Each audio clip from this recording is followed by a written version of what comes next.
There is a supernatural world that surrounds us, and sometimes it manifests to people like you and me. You'll hear stories about this and so much more right here on Supernatural Confrontations.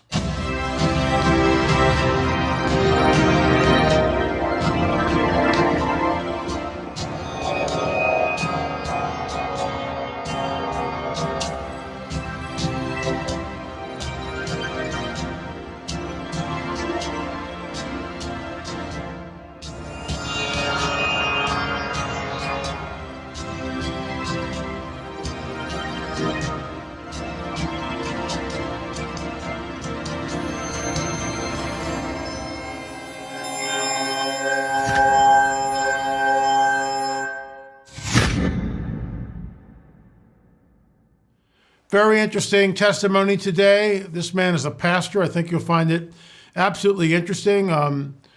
He had several encounters. He saw orbs first. He was levitated off the bed, and then there were the cattle mutilations. So this is like UFO Central. It's an amazing testimony. I actually thought about saving it for UFO Wednesday, our weekly update, but I think it's more of a supernatural confrontation. He's also trying to get, this happened decades ago, and when the sheriff came out to examine the carcasses of the cows, he took pictures. So they're Polaroids. They may be on microfiche. We don't know. I would love to get my hands on those to show them to people. Anyway, folks, we'll get into that and so much more. But first, a word from our trusted sponsor. Visible signs of aging only get worse as we age because of a decrease in our naturally produced collagen levels. Folks, every decade our skin suffers from a 10% decrease in its available collagen supply, as well as a decrease in its quality. That means you'll have lost, get this now, 30% of collagen your body used to be able to naturally produce by the time you're 45, which is why you have to start supplementing collagen if you want to keep your youthful glow. In the next minute, I'm going to tell you how anyone can reduce visible signs of aging quickly and easily. After years of searching, the closest thing I found to a modern-day fountain of youth, and folks, I take this stuff every day, is called collagen. Collagen rejuvenates and renews your skin from the inside out with 5 supercharged types of collagen your body needs for youthful-looking skin. By boosting your collagen levels with multi-collagen, you'll help restore your skin's elasticity and thickness while reducing the appearance of wrinkles. Try it today, folks, risk-free for 60 days and for up to 51% off by clicking a link in the description box directly below or by visiting www.healthwithla.com. That's www.healthwithla.com. After placing your order, they will deliver straight to your doorstep along with a few added bonuses. It's a great deal. I take the collagen powder every single day. I drink a concoction of it. It tastes good. And you know what? I noticed the difference. I really do. Okay, so let's get into the show. So as I was saying, cattle mutilations, the 2 cows, and you'll hear his testimony. I don't want to steal his thunder, but it's amazing. The cows were moved from the pasture way over here, and they just didn't get there by themselves. And of course, it has nothing to do with satanic cults or anything like that or poachers. This is the work of the fallen ones. And I'll weigh in on that specifically about the cattle mutilations after the interview. Here we go. David, thanks so much for joining us on Supernatural Confrontations.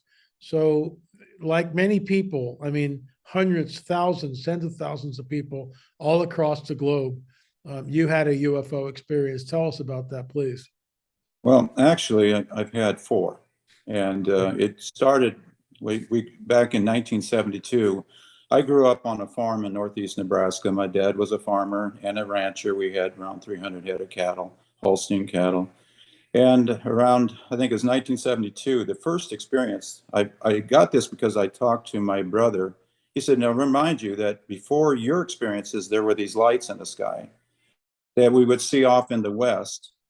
Our farm was about 3/4 of a mile from Highway 77. And so there would be these strange lights that would show up off in the west. Sometimes there'd be 1, sometimes there would be 2. And they'd be there for maybe 15, 20 minutes and they'd be gone. And they may be gone for weeks and they would show up again. And we used to joke because I have 6 brothers. I'm the youngest of 7 sons. And my 6 brothers, we all grew up on the farm. Most of them were out of the house and married about that time. But my brother Mike and I, we used to watch the old creature feature come out of Omaha. So, the Universal Monsters. And we used to tease maybe these are the invaders from Mars, but I never thought that I would actually have this experience that I did. And so, here's where it really began. My brother Mike had gone to the Air Force. We had 3 bedrooms upstairs, a very large farmhouse. We got 7 kids. Mom, dad always had a lot of rooms. And I slept in the smaller room. And when my brothers moved out, my brother Mike went to the Air Force, and this would have been in 1973. Okay. And that's how I know it was, because I wrote him a letter and told him about my experience. I took his bedroom. I had that bedroom ever since he left. And then when I got married, then of course I left it. But I went upstairs. It was in the summer. It was in July, and no air conditioning in the house. So it's awfully warm up in the upstairs room. So we would open the bedroom windows on the west bedroom, and then we'd open one in the east bedroom. The east bedroom was the one I took. It was the largest one. That was my brother Mike's room, and I took it over to let some cool air come through the upstairs. And as I was looking out into, just opening the window, Mom, they had these big French windows, and slide them up, and we had screens on them. And as I was looking out, it was dark, obviously about 10 o'clock at night, and I seen something out in the bean field. My dad raised corn, oats, and soybean. And the bean field would have been about 150 feet from my parents' home. And there was a strange light on the other end of the bean field. Now, at first, I thought maybe it was some hunters out there doing some midnight shooting, or was it a farm equipment? But it was too perfect. It was round. It was a round globe. And it began to come towards the house, and it moved very slowly, and it would bob up and down. It was round. It was a bluish green, like a turquoise, and it glowed. But yet it was bright enough that it actually illuminated the bean leaves, which would have been about 2 feet high in July. And I began to yell at my mom, "Mom, there's something out in our bean field." And I kept yelling down the stairs. Mom came up, and just as she got there, she kind of looked, and she saw at the last glimpse of it, "What is this?" And it got probably about 200 feet from the house, and it shot straight up in the air like lightning. Just boom, gone. Just made a blue streak, gone within a split second. And that was the first experience. And, that was something very strange. But then just a few months after that, the second one was my brother Kelly, who was managing the farm, was out baling hay and he was up on the hill. And as he was making his last turn to finish up the baling, and, we always had to have hay for the cattle. Sure. And we had a good size cattle lot, and I want to show you. This is an old picture of the cattle. If you can see that, I'm gonna put that there. We those cattle we'd raised from when they were just a few months old, and we'd put them in crates, and we would bottle feed them with milk replacer, and then once they got about 200 pounds, we'd put them out in the first lot, and then once they got around 600 pounds, they'd go up in the upper lot until they reached about 1,000. And then they would be taken off to market. Well, he had seen it looked like 2 Holstein steers on the other side of the creek, up on the next hill. And so he gets off the tractor, climbs over a barbed wire fence, goes down the hill, crosses a creek. Creek would have been about 8 feet deep, and the water is maybe a foot deep at most, but it's deep enough that cattle couldn't cross it. They would get caught in the creek. And he went up the hill, and both the steers were laying on their backs, and their genitalia had been removed. I knew you were. Let me stop you right there. I got to stop. I knew you were going to go there. Wow. Yeah. I'm sorry to interrupt, but that's fine. I had a gut feeling you were going to go there. Pick up the story. Wow. Well, and not only were their genitalia removed, their tongues had been removed, and their eyeballs had been removed. He knew it was our steers because of the ear tags. Every time before we would let those calves out of the where we would put them in crates, we would put ear tags in them, which would have our numbers, and they had our numbers on their ears. And so he immediately went back to the tractor, came back down to the farm, told my dad. My dad called the sheriff because you had to claim insurance. Now, my dad thought, well, maybe somebody tried to rustle them and tried to take them off the lot, because how do you take 1,000-pound steers off the lot where they're fed? They're not going to leave. They're being fed there, being fed ground corn and replacement like minerals.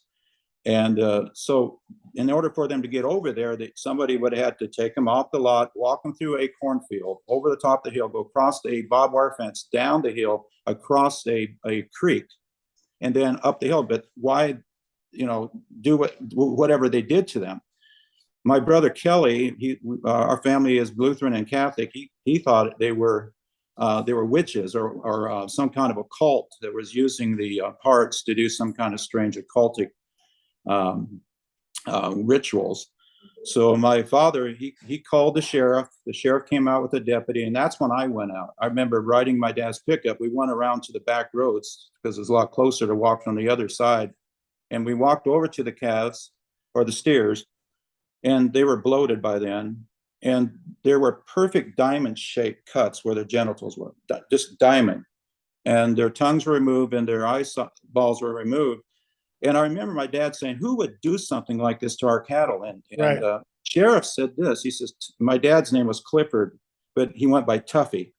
And the sheriff knew him. He said, Tuffy, this is not the first ones. He said, we're getting reports all over Nebraska, Iowa, Kansas from other sheriff departments and counties of other cattle being mutilated. And that was the third really experience. And then the one that really got me is in 1976, I graduated from high school. I took a job with my cousin Pat working in a construction company out in Des Moines, Iowa. And we had gone out to Mount Pleasant, Iowa. We were building hog confinements out there. And I had been out there about 3 weeks. We worked the weekends except Sundays, and we decided to come back home. I wanted to come back and see my parents. And we drove about 300 miles from Mount Pleasant, Iowa to Waltz Hill, Nebraska, which was outside of the town, just, not too far from our farm. And I was going to go out partying with my buddies. I wasn't saved then. But when I got home, it was about 6:30. We'd left about 1 o'clock. About 6:30, my mom had prepared a marvelous supper for the evening. So I thought I'll just stay in with the parents and go out on Saturday night. So anyway, we had the supper. We watched some movie, and my mom and dad, usually my dad go to bed around right after the news. News came on around 10 o'clock, and he would watch just the news. He didn't care for the sports, the weather, and the news. He went to bed. But my mom liked to watch Johnny Carson. So I stayed up and watched a little bit with her, about 10 minutes. But when I got home, I had a lot of mail. And one of the things I had in the mail was my 8-track tapes from Columbia House. I don't know if you ever remember those, Columbia House. Yeah, I do. No, absolutely. You're talking my language. I get it. Okay, so 8-tracks, a lot of people don't know what those are. And I had a bunch of them, and boy, I couldn't wait to listen to them. So I went upstairs, I had some mail. I opened them up and I popped in an 8-track. It was the Doobie Brothers' greatest hits that had just come out. And I was laying on my bed and I was looking at some mail I had. And also I was reading a letter from a girl that had written me. And then I just turned the light off and I was listening to the music. And it had to be about 10:45. And all of a sudden I heard this loud buzzing sound behind me, like a screeching sound. Now I thought it was the 8-track player messing up the tape, but the music kept playing. And the next thing I know, something cold touched me on my shoulder. Whoa. It was like ice cold. And I went to turn to see what it was, and I could not turn my head. I could not move my body. I was completely paralyzed. And I tried to scream, and I couldn't. Nothing would come out. And almost like a yellowish fog filled the room. Mm-hmm. It was like a haze. And the next thing I felt was like I was being elevated. Mm-hmm. And I tried to get out of it. I couldn't. The next thing I know, I'm back in bed. I jump up. I finally regained my control of my body. And I ran as hard as I could. I ran down the hallway. There's a flight of stairs that go down, just like 5 steps to a landing. Then you turn to the left and you go down about 12 steps to the main floor. I did not take the steps. I jumped. I was so afraid. Wow. I came down the steps 3 at a time. My mom, who had been ironing clothes and watching Johnny Carson before I went to bed, was now sitting in the easy chair asleep. So some time had passed. I woke her up. I said, Mom, something's upstairs in the bedroom. Something got a hold of me. I don't know what it is. Well, she got my dad up. And of course, the first thing I thought, were you taking drugs? No, because first of all, I didn't do drugs. I drank. I drank a lot of beer and those kind of things. I partied, but I just didn't do drugs. And she said, would you take anything? No. Well, you must have been having a nightmare. I said, Mom, it was not a nightmare. Something got a hold of me. I know it was something. I don't know what. And so I would not sleep upstairs in my bedroom for another 3 months. I literally slept on the sofa when I was at home. I never slept up there because it scared me so bad. I would go up there during the daytime, but not the night. So this bothered me for a long time, LA, because I wasn't a Christian. And when I became a Christian a year later, May the 13th, 1977, and I told my wife, I didn't tell her before this because I didn't want her to think I was some weirdo. Because when you talk about these things, people just, Yeah. And I'm thinking to myself, because I've heard about other abductions, I've read some stories, and not a lot at that time because we didn't have the internet, but which I could get my hold of. And I'm thinking, why would they try to abduct me? Why would they take cattle off 1,000-pound steers off a cattle lot? Something's going on. Why are these aliens doing this? And I didn't realize that I wasn't dealing with aliens. We were dealing with something else. Mm-hmm. And when I went to Bible college, and it would have been 1983, my wife and I went to Bible college at Trinity Bible College in Ellendale, North Dakota. And after I got out of Bible college, I started sharing these experiences a little bit, but it just, people in the church didn't want to hear it. They almost looked at you like you were weird. Yeah. And I finally came across a book, I think it was 1993, before we went and took a church in Mason City, Iowa, written by David Allen Lewis and Richard, I think it's Scheinreck or something like that. It's called UFO, The End Time Delusion. I don't know if you ever heard. No, I have. I had it in my library. It burned in the fire. Yeah. I had it too, and it basically, the premise of the book is that these UFOs are real, but they're not coming from outer space, and it's all to explain away the rapture. And then I got a hold of your books. The first book I got a hold of was The Cosmic Chess Match. Right. Excellent. Thank you. And that explained a lot. And in fact, I've used a lot of your materials in my teaching on Wednesday nights. We do an end time Bible study on Wednesday evenings. Thank you. I'm honored. And of course, we got a lot of your in the Trail to Nephilim DVDs. I bought your Nephilim trilogy. Excellent. When they're going to make it into a movie. Talk to my friend Gil Zimmerman about that. I'll send you his email. No, I'm just waiting. I'm right there. Yeah, it would make a good series. Yep. Yep. And of course, I got your On the Trail to Nephilim book. Amazing pictures, and I show people that. But the experience is, it caused me to fear for a long time until I finally realized that it's demonic, it's real. Anyone that says it's not, I remember the night after that experience, I told my best friend Steve, and he just laughed at me and said, "Oh, but," he said, "What were you taking?" It's like, Right. What kind of drugs did you get? Right. Yeah. Yeah. Let me ask you this. How much missing time do you think you had? I didn't know. All I know is the music was still playing. I don't know. I remember that the music was playing when this was happening. The music was still playing when the 8-track player, when it happened, because when I was able to regain control of my body, I wanted to get out of there because of how it gripped me with fear. And my mom said that I remember saying when she saw me, she knew something was wrong because she said my face was white. I believe it. White as snow. It drained. So let me just try to walk through this. So something touches you on my left shoulder. On your left shoulder. And because the noise came from outside the house, outside the window. The window was wide open. Very, very common. So you're touched on the left shoulder. You realize you're paralyzed. What happens? Tell me that part again. What happens after you realize you're paralyzed? Well, once again, I heard this noise behind me. Now, I thought it may be coming from my 8-track stereo, but I realized it was not coming out of the speakers that were off to my right. They were coming from behind me, outside the windows. And it was like a real high-pitched buzzing sound. Right. And the next thing I know, it felt something come and touch me on my shoulder. It just touched, like somebody's like grabbed you. And then the next thing I know, I went to turn. I went, what is grabbing me? I went to turn my head and I couldn't.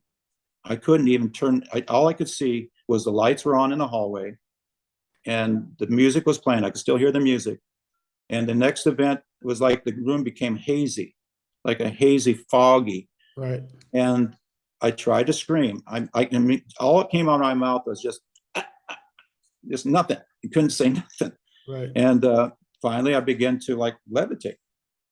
It was like I was going up. I could see the ceiling. I could see it's coming closer. And then the next thing I know, I'm back in the bed. And I've got control of my body. How much time do you think left between when you're approaching the ceiling? They're taking you through the ceiling. We're working on an abduction film right now. Everybody says the same thing. Everybody I've ever talked to that's been abducted, they go through the closed window, they go through the wall, they go through the ceiling. That's what they do. And it's not delusion, it's advanced physics. It's something we don't understand.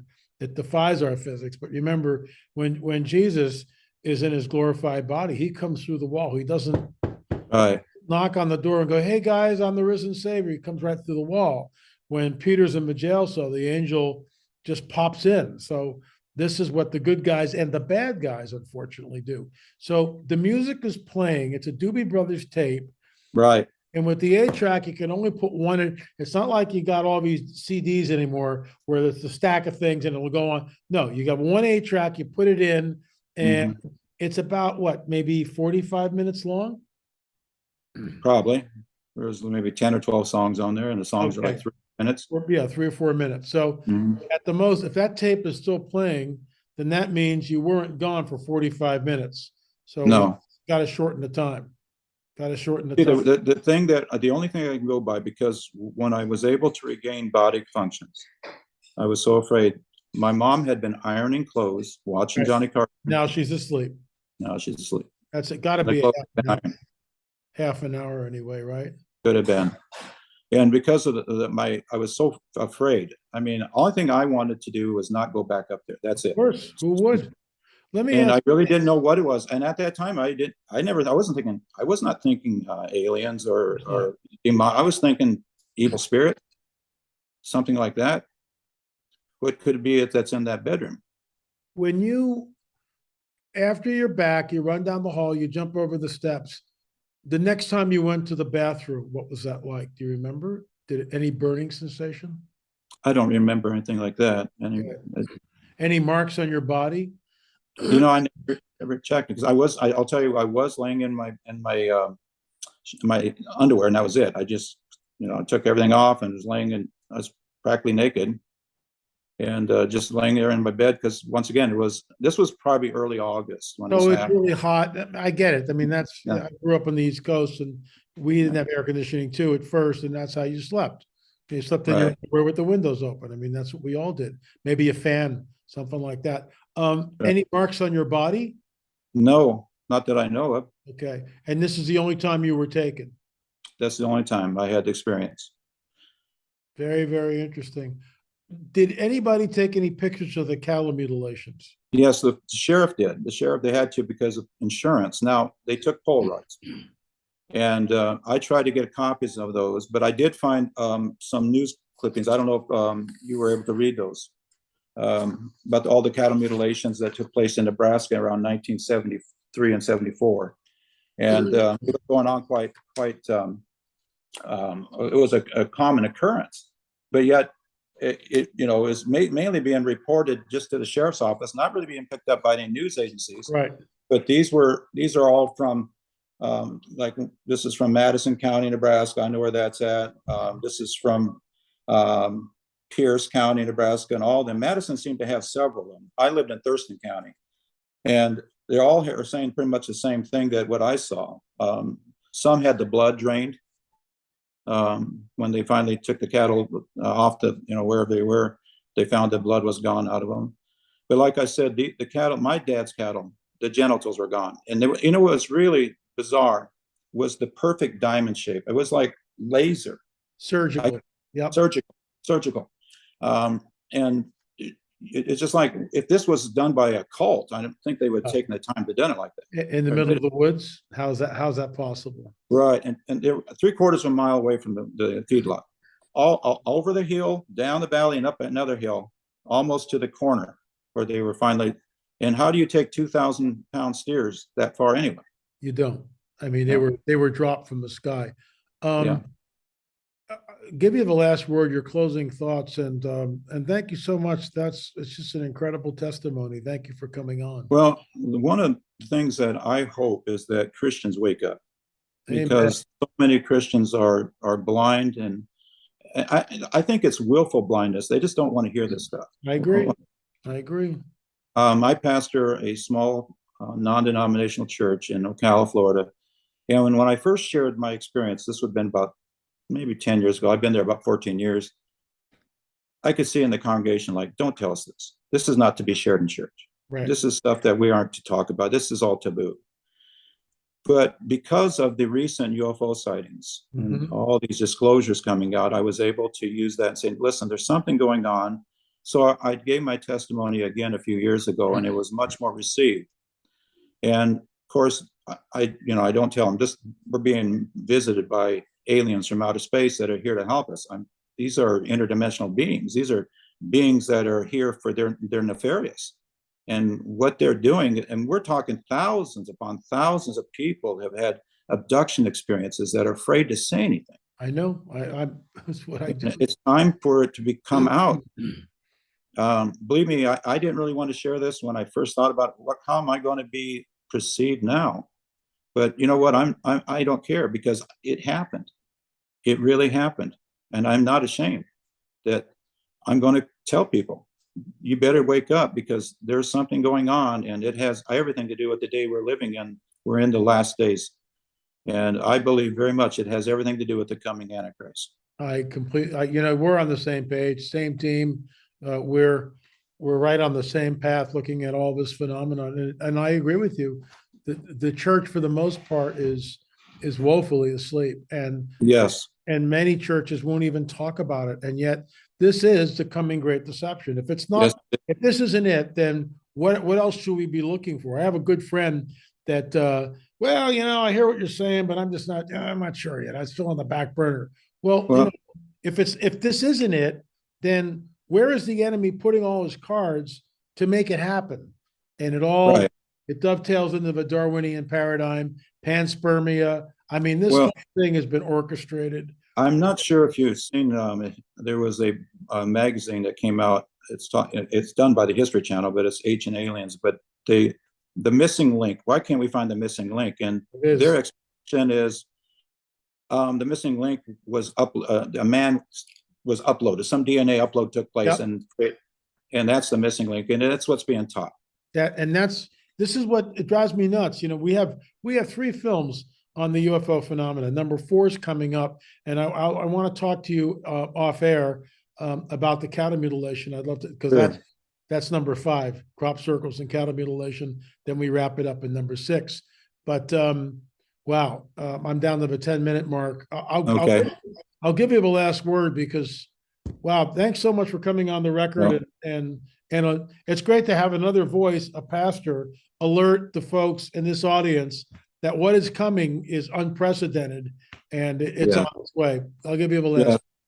Well, remember what the Apostle Paul said in 2 Thessalonians 2. There's a great deception that the man of sin is coming with all powers and lying wonders. And it's Satan's power. And Satan is the master deceiver, and he's going to be, in my opinion, let off the leash by God during the tribulation period. And he wants to remain the God of this world. See, that's what he wants. If he can keep people from receiving Christ, he wants to destroy Israel, because Christ has to return to the Mount of Olives. That's right. And if there's one thing that's going to keep people from believing in Christ, is to believe in a God from another world. That is, the world's going to look upon him. In Revelation 13, who is like the beast. The Bible says, who can make war with him? There's something about him when he comes that the world will be totally amazed. He's not going to be like anyone else. And so this is the end time deception that's here. It's being layer by layer. The stage is being set, and soon, I agree with what you've taught. They're going to appear in the skies. They're going to appear everywhere. And once they do, the people are. That's it. That's Satan's endgame. Wow. Thank you so much for coming on the record. Wow, it's just what an amazing testimony. And let me stop the recording and we'll chat Okay. in just a Okay. second. Give me a second. Sure. So in my opinion, and we will be doing a film on this in the not too distant future. I've already got stuff in the archives here, which we're going to pull out. But I believe that these entities, these so-called extraterrestrials, which again are interdimensional entities, the fallen ones. This is the handiwork. Cattle mutilations is the handiwork of fallen angels, Nephilim, the Greys. The Greys, this really should be in UFO Wednesday, but the Greys are biological constructs. They're avatars by which the demons, which are the disembodied spirits of the Nephilim, inhabit. That's a mouthful. I'll say it again. The Greys, okay, are avatar. They're suits. They're avatars. They're biological constructs which the demons, which are the disembodied spirits of a Nephilim, can go into and manifest, in my opinion. The late David Flynn also believed in that position. We arrived at the same conclusions independently of each other. So the cattle mutilations, if they could just take the carcasses and dump them in the ocean someplace, right? They have the craft that moves at just like, Mach 12 or whatever it is. It's just boom, and they're there. They could, no. They drop it right in the farmer's field or near the farmer proximity, so the farmer sees it, which creates a climate of fear, which is what they feed on. Scavengers will not touch these mutilated carcasses. They won't. And it's not the work of predators or satanic cults. These incisions are done with absolute laser-like precision. The blood is drained from the animals, as our witness said today. I believe they used the blood in the human so-called alien reproduction, the hybrids. That's what the blood is used for. Bovine blood can be used in a transfusion for human beings. They don't do it often, but it can be used. You can Google that and check it out for yourself. So they do actually use bovine blood in transfusions. So the blood is completely drained from the animals. It's taken on board, and this is where the hybrids incubate in. Remember, in the 3rd month of pregnancy, the woman is re-abducted, I should say, and the baby is taken from her. If you've not seen number 3, at the very end of the UFO film, we have Karen on, who's talking about exactly what happened to her. No fetal tissue, no heartbeat, no nothing. And we've heard this over and over and over again. Look, Dr. David Jacobs, John Mack from Harvard, they all talk about this. I'm not making this up. This is not misinformation. These are hard, cold facts, but they've been really put down by the powers that be. However, Tucker Carlson is doing a whole series on cattle mutilation. Before I go, I want to say this. Being levitated off the bed and then going up through the ceiling, going through the window, I've heard this over and over and over again. So what I might do for Wednesday's show, just to whet your appetite, we're watching Steve Greer's latest movie, and I'll just leave it at that. I might do a rebuttal to that. Unfortunately, Stephen will probably never come on the record, so we can't, talk shop. But I completely disagree with where he's going. Completely disagree with it. This is the fingerprints of a supernatural, in my opinion. This is the coming great deception. And with that, I will segue into why you need to get all 3 of these films. You need to arm yourself. You need to arm your loved ones. This is the whole so-called alien presence, the UFO phenomena is, in my opinion, the coming great deception. I have been banging this drum, as some of you know, literally for decades. Now is the time. Our priority, before it really happens, before they really show up. Now is the time. Educate your friends, your pastor, your loved ones, your families. Why? Because Jesus warns us.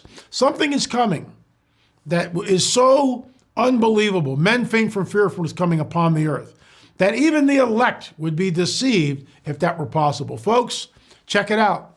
Check it out. LAMarzulli.net, LAMarzulli.net. We are also on streaming.LAMarzulli.net, so you can have instant gratification instead of waiting for the DVD. We're now streaming number 3. We're in post-production on number 4. We'll probably do a bundle and sell all 4, whatever. But we've got 5, 6, and maybe even 7 in the works. We'll see what happens.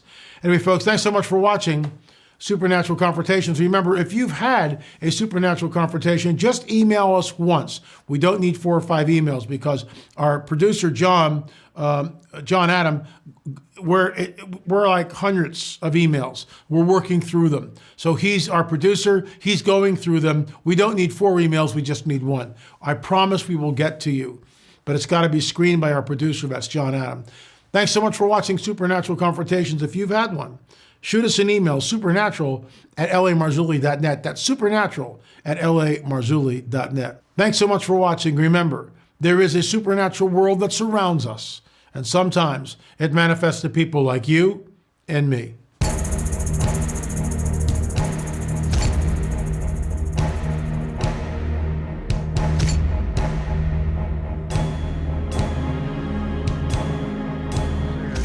They got their knowledge from the heavens. He saw it, said, whoa, that's a UFO. This orb comes up and it's bright orange. I'm not wanting to make full eye contact with these things. But from what I did see, when I did look at them, they're like they're soulless. It was right directly above us right here, and then it started tilting and moving up like that. All of a sudden I was being lifted about 3 feet off the ground. It was going slow. I was walking right underneath it.